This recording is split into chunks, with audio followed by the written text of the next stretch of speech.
Mula sa Quezon Province, tumulak tayo papuntang Metro Manila at Quezon City upang katagpuin ang ating mga subscriber.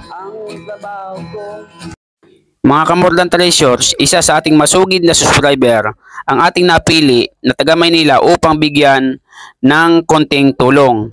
Ibinigay ko sa kanya ang isa kong magandang relo na Seiko Sports para mayroon naman siyang sariling orasan na magamit sa bawat araw. Itong kaibigan nating ito ay nagtatrabaho sa loob ng isang mall sa Recto, Manila.